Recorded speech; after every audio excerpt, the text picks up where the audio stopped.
Alright, welcome to the next video in this series. So for this video we are going to cover how to manually install your Favicon using either your FTP or cPanel. FTP is going to be done through a program like FileZilla or CyberDeck. Today we are using FileZilla. I have already logged into my FTP server, or logged into my server using my FTP. If you do not know your FTP information, as far as login, server name, password, port number, etc., I recommend contacting your hosting service, like GoDaddy, or a private hosting service, or contacting your webmaster who may already have this information. And if you don't want him or her to do it for you, then you could go ahead and do it yourself. Just get that information from them. Alright, so in order to insert this information, we already have our Favicons file unzipped over here. And the reason I want that unzipped for this particular process is I'm literally just going to drag and drop it over into my root file. So this is my root file for Inspired Pieces Designs. The root file is going to be the top file for that particular website, okay? So we're going to drag and drop over here and give that time to load. So you may see down here how many transfers it's doing, and then it will let you know whether it's finished or whether something didn't go right. Generally, it should just move over pretty easily. So then the next thing you have to do is access your header. So if you're using WordPress, then that's going to be under the WP content file. If you are developing your own site, or someone has developed a site for you that is not WordPress, then you may find a file here that will say header.php. So we're going to go to WP content, themes, and then I believe I have the 2015 installed, and we're going to go down to header.php, and this is where we're going to install it. And I double click that, but you don't necessarily want to do that. You can just say view or edit. You can ignore all of the dinging over here. Alright, now go to the bottom of the file and click enter twice. And then you want to go back over to your web browser where you had all of this information and it said put this in the head section of your file. So copy all of this and click Control-C or right-click copy. Go back over here. So the head section is actually not going to be in the bottom. This is the head section right here, so it's near the top. So I know I said scroll to the bottom, but go back up to the top. Look for these two head tags, and you're going to go to the bottom of the content inside of there, and click enter. Sorry, I'm just checking some of this. Alright, and then click Control-V or right space paste. You can go through here and format some of this over so that it reads the way it's supposed to. Basically what this is going to do is make sure that all of those files that were set up by Favicon work based on what browser someone is viewing your site in. Okay? And then that's all you have to do. Click File, Save As, and I'm actually going to save this not to my desktop, but to the file that I was using.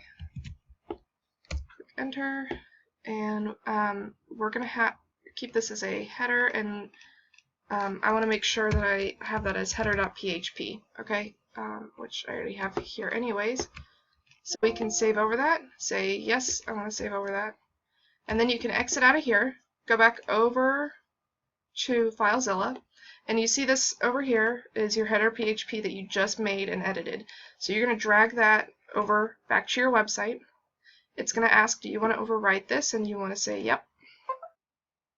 And it says all files have transferred successfully. So that is it as far as doing this for your website through your FTP. So we're going to pause for a minute, and I'm going to remove all of this back from the website, and I'm going to show you how to do this through cPanel.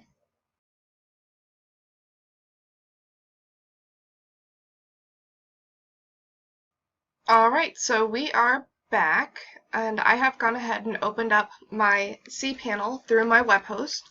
If you don't know how to do this, I recommend contacting your host.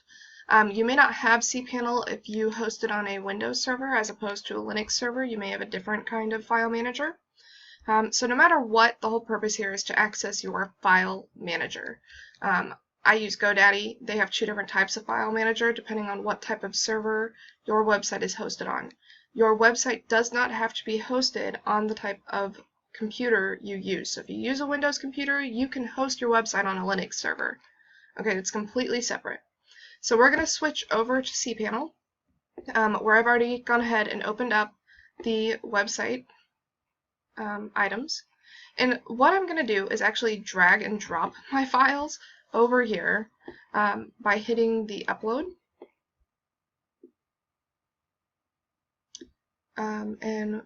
We're going to choose a file.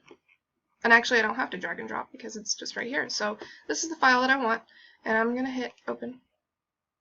Oh, and it wants me to choose all the files to throw in here rather than just the specific file. So I may just go ahead and do this one. We'll try this. Okay, and it's going to start upload.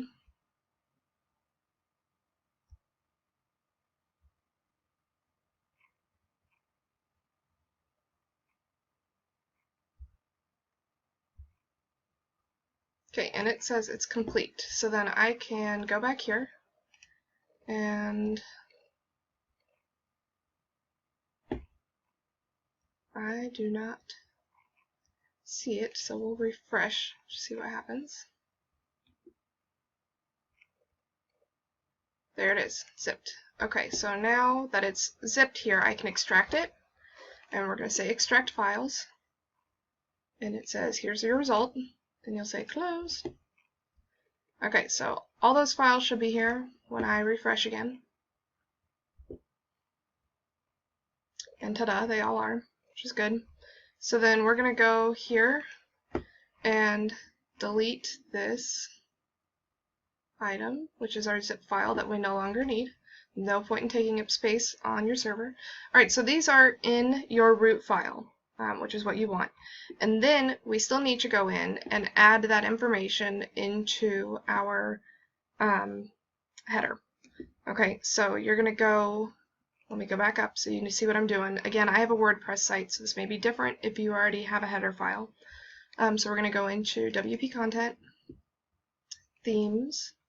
Again, I'm using 2015, and I'm going to scroll down to header.php, and up here in cPanel I can go ahead and directly edit it. I don't necessarily have to use the code editor for this, and I'm going to click enter under head. I want to go back and get this information from Real Favicon Generator, and we're going to go back over here where it is open and click Control V or right click paste. And tab does not work in this editor, so you may have to space everything over if you want it to read properly. Alright, so that is it as far as moving everything over. Once you're done with this, you're simply going to save the file, and you have all of your files ready in case anybody opens it up in a different browser. So I know this video was a little longer. If you have questions over something I didn't cover, you're welcome to either email me or comment below. If you feel like something should be added to this video, also let us know below, and we will try to make sure that it gets put in here, or that we make another video specifically for that. Alright, so that is it as far as adding your Favicon manually. As you can see, I'm about done here. Alright, we're all done. So hit Save Changes, and ta-da, success. You're done. You'll just exit out of everything, and your Favicon is ready to go. Have a great day.